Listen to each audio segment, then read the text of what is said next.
I scored a band 9 in IELTS listening, and in this video I'm going to tell you step by step what I did to achieve a band 9. But before we dive into the video, my father and I teach online as well as physical classes. So if anybody is interested, you can contact us at this number. Also, we guarantee you at least a band 7. Now, starting with the first tip, which is listen to informal English. Why? Isn't IELTS test a formal English test? Well, IELTS reading and writing are indeed formal. But if you talk about IELTS listening, it is informal. By this, I mean that the conversation of the speaker is informal.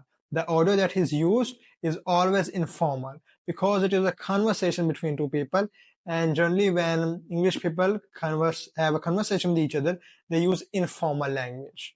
For example, whenever I am going to speak with my friend or a close relative, I won't be using a formal tone. I won't be using a formal sentence like, would you join me at the meal later on? Instead, I will use something informal like, hey, wanna grab a bite with me later? So this type of language is used in IELTS listening, informal.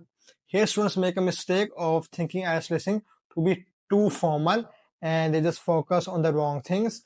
So they just don't get the informal things right.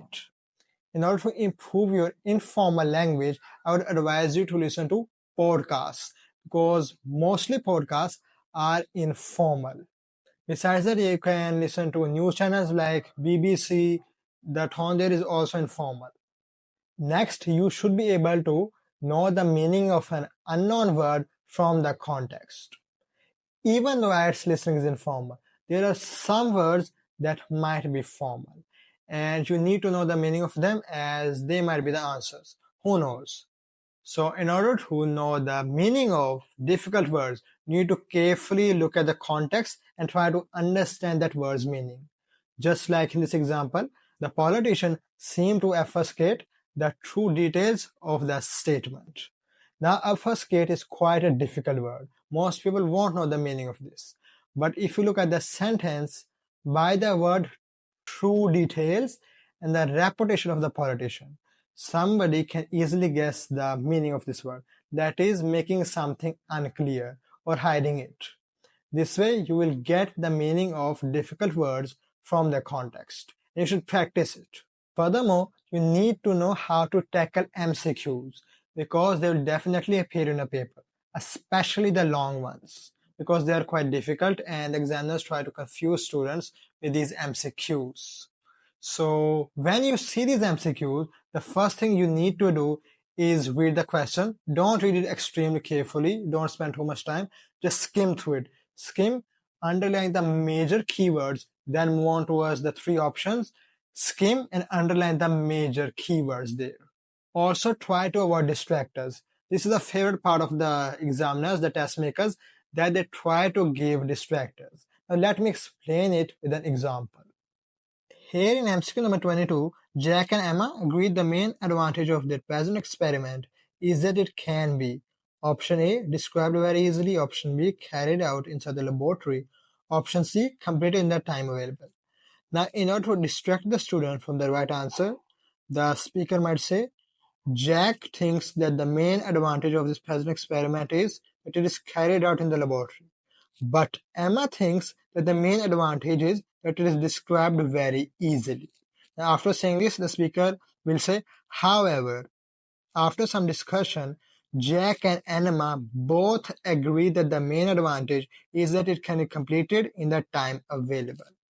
So here the correct option is C. But that person who just listened to the incomplete audio or listened to whatever was said first will choose the incorrect option, that is B.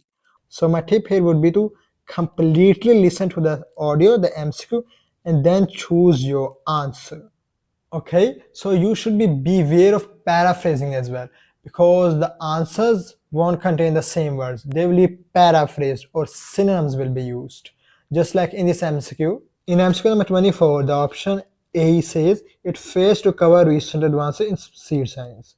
So instead of it fails to cover recent advances, the speaker might say doesn't support modern research.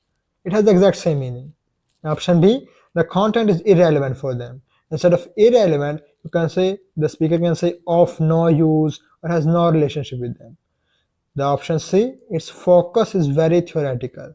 The speaker can say the focus is very difficult to understand because it has a lot of theory. So the speaker has used three types of sentences and they are all paraphrased. So you need to be aware of synonyms and paraphrasing. In the worst case scenario, if you can't find the answer to the MCQ, just move on because the audio will keep on moving, and if you're just stuck at one MCQ, you'll miss the answer to the remaining MCQs as well. Okay, so my next tip would be read the instructions very carefully. Now this is quite an underrated tip, but it is extremely important because students make a mistake of using two words when the instruction says one word. For example, by bus. Now these are two words, not a single word. Similarly, the instruction might say use no more than three words. So here, New York City. These are three words. This isn't a single word. New, a single word, York, a single word, and city, a single word. And in rare cases, the instruction says use no more than three words / number. Now, students are quite confused with this. Here it means that you can use three words in your answer, but out of those three words, either one or two can be a number. Just like 28 years old. Here 28 is a number and years old are two words. So if you go against the instruction and choose four words for three words and two words for one word, that answer will be considered incorrect. Finally, you should try to read as much as possible in the 30 seconds given for rechecking. Now after section 1, you are given 30 seconds. Similarly for section 2 and section 3, you are given 30 seconds after each of the section. So here, instead of rechecking your answers, you should try to read as much as possible. Read the next section and skim, underline the keywords, skim, underline the keywords, and read as much as possible. This way, you won't have to read and you'll only be left with listening and writing. Remember that IELTS listening is difficult because you have to read, write, and listen at the same time. But as you already read, you just need to write and listen.